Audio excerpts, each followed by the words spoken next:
Part 6 जलवायु।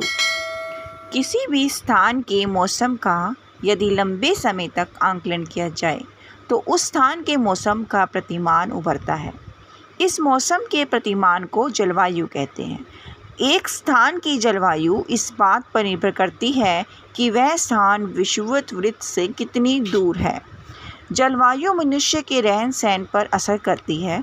जिस तरह के घरों में हम रहते हैं, जो कपड़े हम पहनते हैं, जो खाना हम खाते हैं, जो काम हम करते हैं, यह सब जलवायु से प्रभावित होते हैं। किसी भी स्थान विशेष की थोड़े समय के लिए वायुमंडलीय दशाओं अर्थात वायु का तापमान, धूप, बादल, वर्षा, वायु दिशा, वायु वेग आदि को स्थान का मौसम कहते हैं। उत्तर में स्थित राज्य हिमाचल प्रदेश के लोग लकड़ी तथा पत्थर के बने घरों में रहते हैं, जिनकी छत ढालू होती हैं ताकि उन पर बर्फ़ न जम सके। पूर्वोत्तर राज्य असम में अत्यधिक बारिश होती है। वहाँ के अधिकांश घरों के बांस के खंभों पर खड़ा किया जाता है ताकि वह गीली ज़मीन से ऊपर रहें। कपड़े भी मौसम के अनुसार पहने जाते हैं। तमिलनाडु व केरल तथा अन्य दक्षिणी राज्यों में लोग सफ़ेद सूती कपड़े पहनते हैं ताकि शरीर शीतल रहे। जाड़ों में हम चने, तिल, मूंगफली और गुड़ खाते हैं। गर्मी के मौसम में हम तरबूज खाते हैं और हरे आम से बना रस भी पीते हैं। ठंडे पेय ज़्यादा इस्तेमाल करते हैं। पृथ्वी पर किसी भी एक स्थान पड़ने वाली सूर्य की किरणों की मात्रा पर जलवायु निर्भर है। जिस क्षेत्र पर किरणें सीधी पड़ती हैं वहाँ धूप ज़्यादा होती है। वहाँ कम धूप पड़ने वाले क्षेत्रों की अपेक्षा अधिक गर्मी होती है। भूमध्य रेखा के पास पृथ्वी और सूर्य की किरणों के बीच की दूरी सबसे कम होती है, इसलिए जो क्षेत्र भूमध्य रेखा के आसपास पड़ते हैं वहाँ अधिक गर्मी पड़ती है। इसकी तुलना में ध्रुवों से सूर्य की किरणों की दूरी अधिक होती है, इसलिए यहाँ पूरे साल कम गर्मी रहती है। पृथ्वी अपनी दूरी पर झुकी हुई है, इसलिए सूर्य की किरणें विभिन्न कोणों में पृथ्वी के विभिन्न स्थानों पर पड़ती हैं। भूमध्य रेखा के आसपास सूर्य की किरणें पृथ्वी पर सीधी पड़ती हैं। ध्रुवीय क्षेत्रों में सूर्य की किरणें तिरछी पड़ती हैं। विश्व में भिन्न तापमान वाले क्षेत्र। पृथ्वी को गर्मी की मात्रा के हिसाब से 3 मुख्य क्षेत्रों में बांटा गया।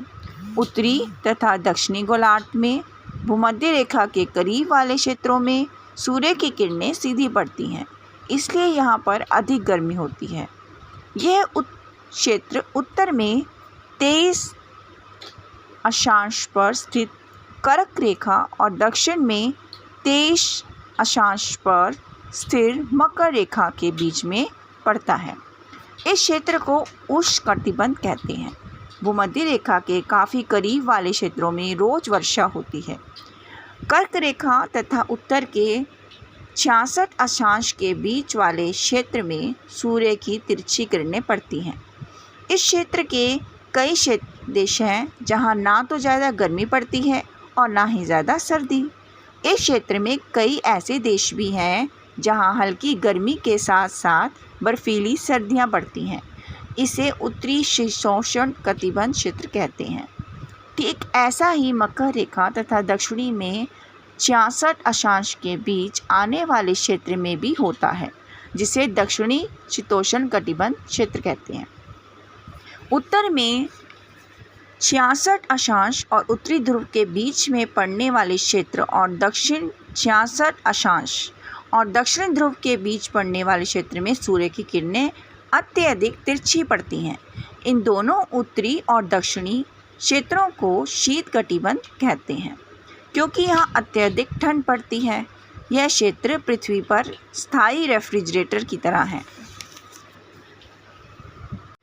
जलवायु को प्रभावित करने वाले अन्य कारण। जलवायु को प्रभावित करने वाले अन्य कारण भी हैं। इनमें से एक है किसी स्थान की समुद्र से दूरी। पानी अपनी नज़दीक वाली भूमि को ठंडा करता है, इसलिए समुद्र के नज़दीक क्षेत्रों में ज़्यादा गर्मी नहीं पड़ती है।